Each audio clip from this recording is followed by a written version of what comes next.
Bismillahirrahmanirrahim. Assalamualaikum warahmatullahi wabarakatuh. Baik anak-anak sekalian, pada kesempatan ini Bapak akan menjelaskan terkait dengan materi yang akan kita pelajari bersama, yaitu terkait dengan menjaga kehormatan diri dengan menjauhi pergaulan bebas dan perbuatan zina. Baik anak-anak sekalian, untuk selanjutnya adalah kompetensi dasar yang harus kita miliki setelah kita mempelajari tema ini adalah 1.2, meyakini bahwa pergaulan bebas dan zina adalah dilarang agama.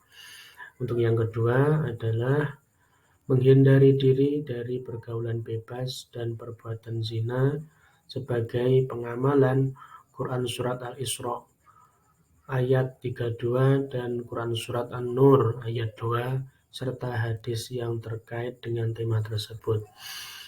Selanjutnya, anak-anak sekalian, tujuan pembelajaran pada tema kita hari ini adalah yang pertama, meyakini bahwa pergaulan bebas dan zina adalah dilarang agama.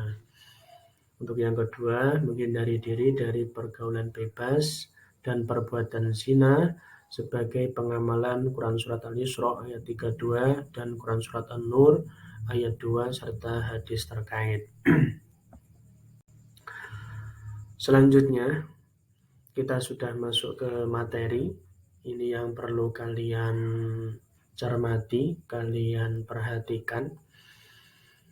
Yaitu yang pertama, kita harus tahu dulu apa ada pengertian dari pergaulan bebas itu sebelum kita melangkah ke lebih jauh dari tema. Pergaulan bebas adalah pergaulan yang tidak dibatasi oleh aturan agama maupun susila. Ini membuktikan atau ini menunjukkan bahwa yang dimaksud pergaulan bebas itu bukan dilarang bergaul, tidak. Bukan dilarang keluar rumah, tidak. Akan tetapi di dalam kita bergaul, di dalam kita berinteraksi harus sesuai dengan aturan-aturan agama maupun susila. Kita tidak boleh menerjang larangan-larangan agama, juga larangan-larangan yang ada di dalam masyarakat. Contohnya, tidak boleh berjudi, tidak boleh berzina, dan minum-minuman dan lain sebagainya. Itu termasuk ke dalam pergaulan bebas. Salah satu dampak negatif dari pergaulan bebas adalah perilaku yang sangat dilarang oleh agama, yaitu zina. Tentu kata ini kata yang tidak asing bagi kita semua, kita sering mendengarnya. Selanjutnya terkait dengan zina, apa pengertian zina tersebut? Zina berasal dari kata bahasa Arab yang berasal dari kata zana yazni, yang artinya hubungan layaknya suami istri antara perempuan dengan laki-laki yang sudah mukallaf atau balik tanpa ikatan pernikahan yang sah menurut syariat Islam. Jadi dalam hal ini zina itu dilakukan oleh orang laki-laki dengan perempuan yang belum ada ikatan pernikahan. Selanjutnya, bagaimana hukum zina? Terkait dengan hukum zina, semua ulama sepakat zina hukumnya haram. Bahkan zina dianggap sebagai puncak keharaman. Hal tersebut didasarkan pada firman Allah Subhanahu wa ta'ala dalam Quran Surat Al-Isra ayat 32. Menurut pandangan hukum Islam, perbuatan zina merupakan dosa besar yang dikategorikan sebagai perbuatan yang keji, hina, dan buruk. Selanjutnya, kategori zina atau pembagian zina. Perbuatan zina dikategorikan menjadi dua bagian. Yang pertama yaitu zina muhson, dan yang kedua adalah ghairu muhson. Apa yang dimaksud dengan zina muhson? Yang pertama zina muhson yaitu pezina yang sudah balik, berakal, merdeka, dan sudah pernah menikah. Hukuman terhadap zina muhson adalah dirajam atau dilempar dengan batu sederhana sampai meninggal. Ini tentu saja hukum-hukum Islam. Kemudian yang kedua, pengertian dari zina ghairu muhson. Zina ghairu muhson yaitu pezina masih lajang, artinya belum pernah menikah. Dan belum pernah menikah, hukumannya adalah didera 100 kali dan disingkirkan. Nah, itu. Selanjutnya, hukuman bagi pezina dalam hukum Islam. Zina dikategorikan perbuatan kriminal atau tindak pidana. Oleh sebab itu, orang yang melakukannya dikenakan sanksi atau hukuman sesuai dengan syariat Islam. Hukuman pelaku zina ada dua, yaitu sebagai berikut. Yang pertama, didera atau pukulan sebanyak 100 kali bagi pezina ghairu muhson, dan ditambah dengan mengasingkan atau membuang pelakunya ke tempat yang jauh dari tempat mereka. Hal ini didasarkan pada firman Allah Subhanahu wa taala dalam Quran surat An-Nur ayat 2 serta hadis Rasulullah SAW yang diriwayatkan oleh Imam Bukhari dan Muslim dari Abi Hurairah dan Zaid bin Khalid. Yang kedua, dirajam sampai mati bagi pezina muhson. Hukuman rajam dilakukan dengan cara pelaku dimasukkan ke dalam tanah hingga dada atau leher. Tempat untuk melakukan hukuman rajam adalah tempat yang banyak dilalui manusia atau tempat keramaian. Hal ini didasarkan pada hadis yang diriwayatkan oleh Bukhari, Muslim, Abu Dawud, Tirmidzi, dan Imam Nasai.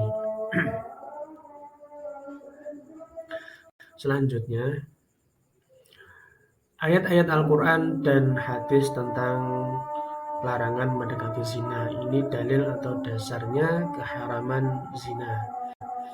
Nanti ada dua murid-murid anak-anakku sekalian, tetapi pada kesempatan kali ini yang Bapak jabarkan, Bapak terangkan satu saja. Nanti untuk yang satu kita terangkan pada pertemuan yang akan datang.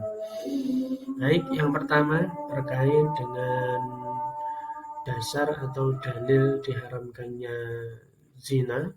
Yang pertama adalah Quran surat Al-Isra ayat 32 tentang larangan mendekati pergaulan zina. Bunyinya adalah A'udzubillahi minasyaitonirrajim. Bismillahirrahmanirrahim. Wala taqrabuz zina innahu kana fahishatan wa sa'a sabila. Nah, selanjutnya sebelum melangkah ke artinya, perlu kita identifikasi terkait dengan hukum-hukum tajwid bacaan yang ada dalam Quran surat Al-Isra ayat 32 tersebut. Coba diperhatikan dari awal ya, ada bagian-bagian yang dilingkari. Coba kalian cermati ya. Kemudian ada di bawahnya itu ada kode-kode F1, G1, D2. Kalau ada kode yang sama berarti bacaannya sama. Kita lihat di kata yang pertama, lafadz yang pertama, wala. Itu yang dilingkari adalah wala, tetapi yang difokuskan lagi adalah huruf atau bunyi lafadz la. La itu dikategorikan sebagai mad tabi'i. Nah, kita ketahui bahwasanya mad tabi'i itu syaratnya ada 3, ada alif jatuh setelah harokat fathah, ada ya sukun jatuh setelah harokat kasroh, dan wawu sukun jatuh setelah harokat dhammah matobi. Yang kita cermati di situ la adalah alif jatuh setelah harokat fathah. Panjang matobi'i adalah 2 ketukan atau setara dengan 1 alif. Kemudian lingkaran yang kedua, taqrabu. Di sini yang ditekankan adalah huruf qaf sukun. Qaf sukun, kita ketahui bahwasanya huruf qaf itu adalah huruf qalqalah. Nah, huruf qalqalah di sini termasuk dalam kategori qalqalah sughra karena mantulnya disebabkan huruf tersebut disukun atau dalam kondisi mati. Taqrabu, kita ketahui bahwasanya huruf qalqalah ada 5 ya, terkumpul dalam lafaz qatbu jadin, dan hal ini adalah huruf qaf disukun maka bacaannya qalqalah atau memantul. Taqrabu. Kemudian setelahnya ada az-zina. Di sini penekanannya adalah ada alif lam atau al-ta'rif bertemu dengan huruf za. Di mana ketika ada al-ta'rif bertemu huruf za, maka huruf lam tidak terbaca, dimasukkan ke dalam huruf za. Maka membacanya adalah taqrabuz buz. Nah, tidak bul zina tetapi buz zina. Ini disebut dengan bacaan al-syamsiyah atau idgham syamsiyah. Idgham artinya masuk ya.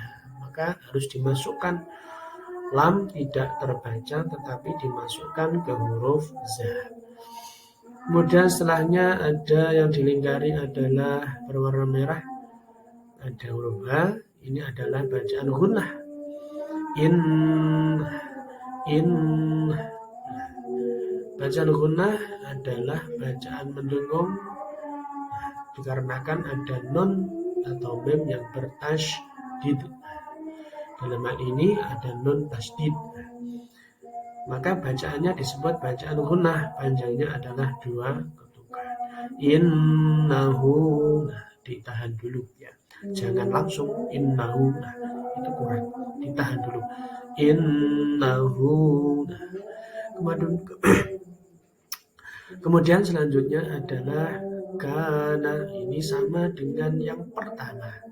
Ada alif jatuh setelah harokat fathah, bacaannya matobi'i, panjangnya 2 ketukan. Setelahnya yaitu fa. Nah, ini juga sama, matobi'i. Kemudian fahisyatau. Ada fathah tanwin bertemu huruf wawu. Ada bab nun sukun dan tanwin. Apabila ada nun sukun, tanwin bertemu huruf wawu, maka disebut dengan bacaan idgham bi gunnah. Idgham masuk bi gunnah mendengung sepanjang 2 ketukan. Idgham bi gunnah hurufnya ada 4 ya, nun mim wawu. Apabila ada nun atau tanwin bertemu dengan huruf tersebut, maka bacaan bunyi nun sukun atau tanwin tersebut dimasukkan ke dalam huruf wawu. Dan wasa'ah, ini ada mat bertemu hamzah dalam satu kalimat, maka disebut dengan mat wajib muttasil. Mat wajib muttasil adalah di mana ada mat, ada alif jatuh setelah fathah bertemu dengan hamzah, di mana hamzah itu masih dalam satu kalimat atau masih dalam satu kalimat yang sama,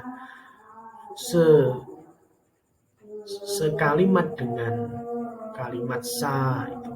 Jadi sa'a itu satu kalimat.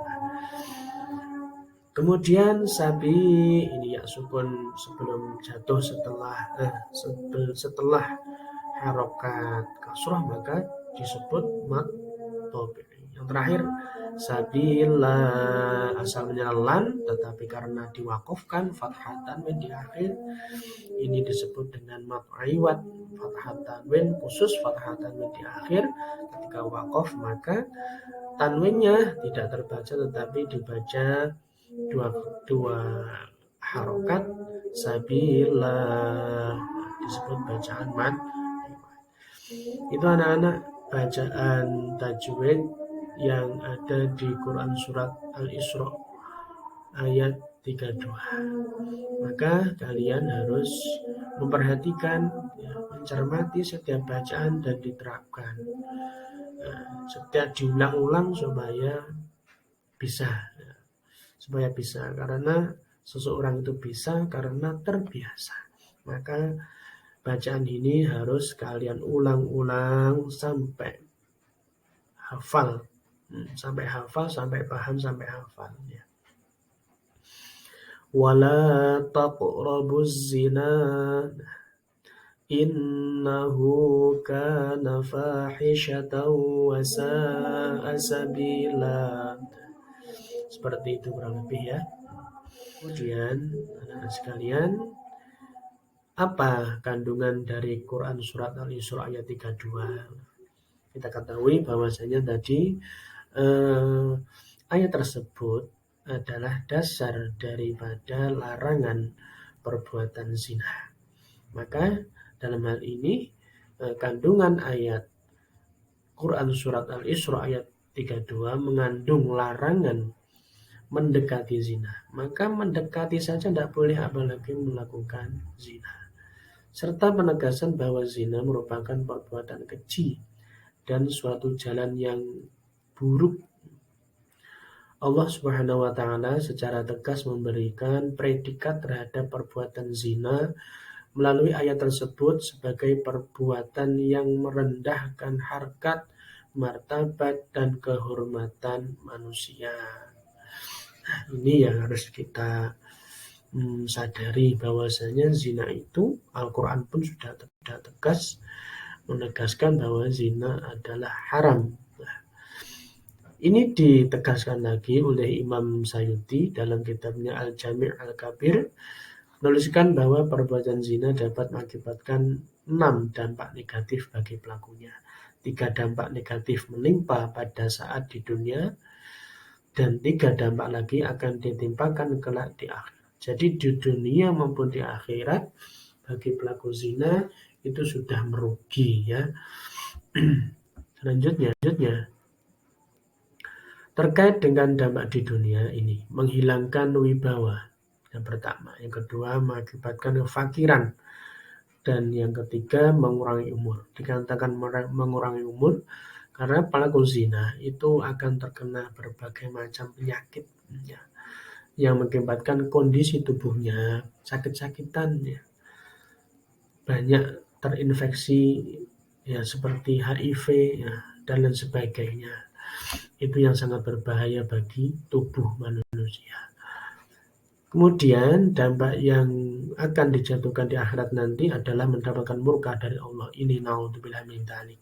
Ini yang sangat kita hindari. Jangan sampai orang itu kalau sudah tidak mendapatkan ridhonya Allah atau Allah itu murka, maka tempatnya adalah di neraka ya. Dan selanjutnya hisab yang jelek, dosa, dan yang terakhir adalah sisaan di neraka. Ini sudah pasti. Itu anak-anak terkait dengan kandungan Quran surat Al-Isra ayat 32. Nah, untuk ayat yang selanjutnya akan Bapak terangkan pada sesi-sesi setelah ini ya. Yang terakhir, mudah-mudahan materi ini bermanfaat bagi kita semuanya. Jangan sampai kita melakukan pergaulan bebas, apalagi zina. Dengan ini semoga kita selamat ya, selamat di dunia, selamat di akhirat. Kita selalu mendapatkan ridhonya Allah, terhindar dari murkanya Allah. Sekian yang dapat Bapak sampaikan, ada kurang lebihnya mohon maaf. Akhirul kalam, assalamualaikum warahmatullahi wabarakatuh.